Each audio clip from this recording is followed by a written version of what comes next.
and let us all do we can to build a better future. If you've been paying any attention whatsoever to Twitter or media right now, the story that I've been hinting at for a while now has really come into the forefront, and that is the shortage of infant formula in the United States. And it's saying that stocks are down by 43%. There are parents who are scrambling to get infant formula for their kids. Major retail chains are reducing the amount of the quantities that you can purchase at any one time. And now it's turning into political football. So, and today the White House did make a statement, met with retailers, and is trying to offer some guidance. So, I've been looking into this for a while, and one of the things that's really been very disturbing is you would think of all things, we would want to keep babies fed in this country. Wouldn't you think, Kit? Not really, because here's the thing: we have an American political system of politicians who are okay with abandoning us. We have lawmakers that have not once ever gone to bat for us, especially during the 2020 lockdowns, 2021, and now. Well, except this time, they have the audacity to ask you, me, and all of you to vote for them. Yet we have $40 billion for Ukraine. And in that $40 billion is also relief for the young people there in Ukraine. Look, I'm sorry that there's a conflict happening over there, but I don't want to hear this excuse from lawmakers, both Democrat and Republican, that, oh, we can't do Medicare for all. We can't do student debt. We scrounged up $40 billion just like that. I'm tired of these old people in Washington, D.C. who are in their 80s and 90s, clearly senile, clearly inept, and I hope I offend people with this, especially the vote blue no matter who crowd, because you have do-nothing politicians that are letting their own people, their own constituents starve. So, Lainey, to answer your question, yes, we do have lawmakers that will not make it their priority to take care of us. I'm going to quote Daniel here on this one. We have Republican lawmakers of GOP who are the abusive, alcoholic father that hurts us physically, and we have the Democratic lawmakers who are the pill-popping mom that likes to manipulate us emotionally. So you know what? Democratic and Republican lawmakers, you're scumbags, and to anyone that votes Team Red or Team Blue, hey, you're a puppet, and they don't like you. There you go. And it's also, though, those lean supply chains that we have in this country. Yep. Where everybody wants to make sure that they're going to maximize revenues for the shareholders and not bother to take into consideration, the very real issue of making sure that babies get fed. So, looking into this a little bit, I've got some great information here in the show notes you might want to look into, including a fantastic article in the Atlantic that kind of traces what's been happening with this. First of all, when the pandemic, or the global health crisis, as I like to say here on YouTube, happened, what happened is that people started stocking up. They started stocking up on toilet paper. We remember that. The toilet paper crisis. Yeah, that was kind of amusing.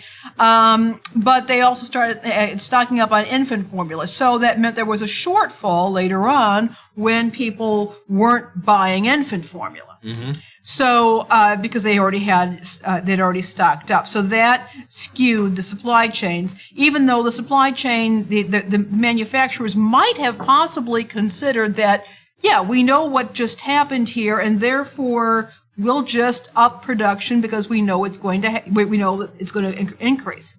Another thing that happened is that apparently there was something of a baby boom. There's been a baby boom going on because, well, people were in lockdown, and when people are in lockdown, they try to find fun things to do, and that can result in babies. Yeah, of course, it can. But it turns out that there has been a decline in breastfeeding in the U.S. So that has caused an increase in demand for the infant formula. Then going back into February, Abbott had to do a recall because there was some kind of bacterial contamination. Now, as the writer of the Atlantic article does note, recalls happen all the time. There's no perfect system out there, and things go badly, and they do these recalls.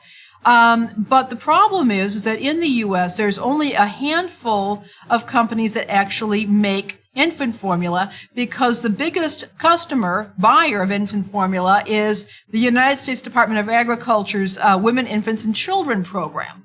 And so they have these contracts with just a handful of manufacturers So there's actually not a whole lot of manufacturers in the U.S. Complicating things further is that the FDA tightly regulates infant formula and is very strict about labeling laws. So a lot of European formulas that may actually be better for babies than ours because they don't allow high fructose corn syrup you're not actually allowed to sell that in the U.S. because they're not labeled according to what the FDA wants, the kind of labeling restrictions. So you've got a perfect storm here, and that nobody really ever bothered to prepare for.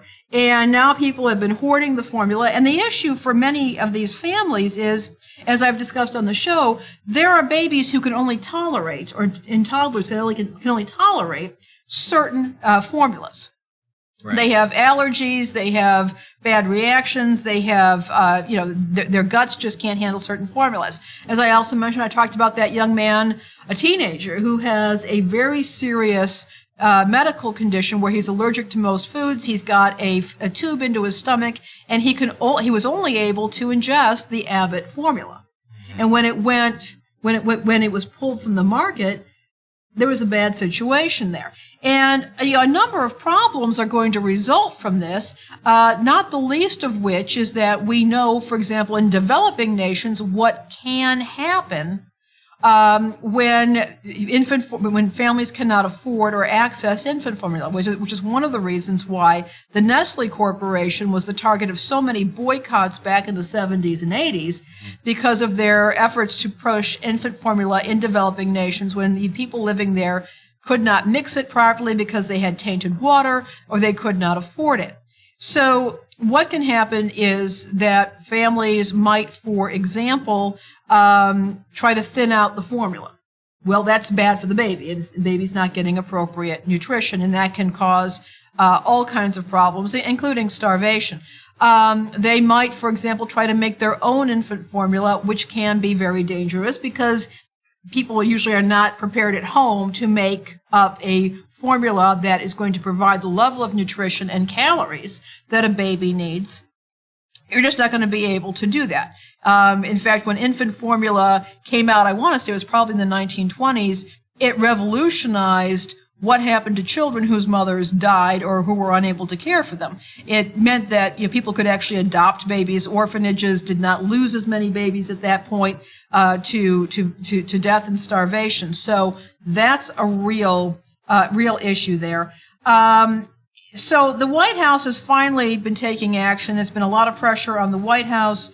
And so essentially there's been directives from the White House to make efforts to try and get the infant formula to try and reduce some of the restrictions and pressures that would not allow that. The White House is telling the FTC and State's Attorney General to crack down on a price gouging. Well, okay, I agree with cracking down on price gouging, but we need to make sure that the formula is getting to market. So the FDA is going to be working on this issue as well. This should have been happening a long time ago. This doesn't happen overnight. And when Abbott had the problem back in February, it should have been dealt with that back in February. So right here, we've got, a serious situation with families in this country not being able to access formulas. Now, some of the advice people are giving is go to your pediatrician. Your pediatrician may have samples that they can give you. Well, again, we've already got a backed up healthcare system in this country. And if people are going to their pediatricians or their children won't keep a substitute formula down, they take them to the ER. Once again, we're loading up a healthcare system that already does not work. That's a problem. It is a problem. And unfortunately, with these lawmakers that are sitting on their hands, I want to think that something can happen from Washington, D.C., but how many times are we going to be burnt out by this? So, let's have democracy in the chat. Let's actually talk to the audience here for a second. All right? Type 1 if you think our lawmakers in Washington, D.C., both in the Democrat and Republican Party, are going to work really hard and double time to make sure that there is no baby formula shortage. Type 2 if they're just going to talk and talk, say words, and nothing's going to happen at all. There we go. Why? Because I'm gonna say 2 because you know what? I know what to expect from our lawmakers. And I'll say Well, I know what to expect, but they're performing admirably. So what is going on right now is that there are accusations coming from a Republican, Kat Kamak, a Republican representative, arguing that there are detention centers for migrants coming to the U.S. that have shelves full of formula, and how dare we give those migrant babies formula. Number 2, Governor Abbott is all over this and is censoring the Texas with the strongest anti-abortion laws going on right now. Governor Abbott, this is from Governor Greg Abbott. Governor Greg Abbott and National Border Patrol Council President Brandon Judd today issued a joint statement on the Biden administration providing baby formula to illegal immigrant holding facilities. Illegal immigrant holding facilities. All right, that's some language for you. As American parents scramble amid a nationwide shortage of the product. Children are our most vulnerable, precious Texans and deserve to be put first. Yet President Biden has turned a blind eye to parents across America who are facing the nightmare of a nationwide baby formula shortage. While mothers and fathers stare at empty grocery store shelves in a panic, the Biden administration is happy to provide baby formula to illegal immigrants across our southern border. This is yet another one in a long line of reckless, out-of-touch priorities from the Biden administration when it comes to securing our border and protecting Americans. Our children deserve a president who puts their needs and survival first, not one who gives critical supplies to illegal immigrants before the very people he took an oath to serve. So, migrant babies don't matter, apparently. I love the Republicans and look, their you put consistency. people into a detention facility, and I'm not saying that I have my opinions on immigration policy in this country. But if you are detaining people, you have a duty of care to them. It does not matter the immigration status of that baby or that toddler. I don't understand why I should have to explain this to anyone. But here we are. This is what's going on. This is now political football. And meanwhile, parents are scrambling to find formula for their children. And it's being turned into political football. Simple like with Roe v. Wade as well. Like that's being turned political. Everything is being turned into political football.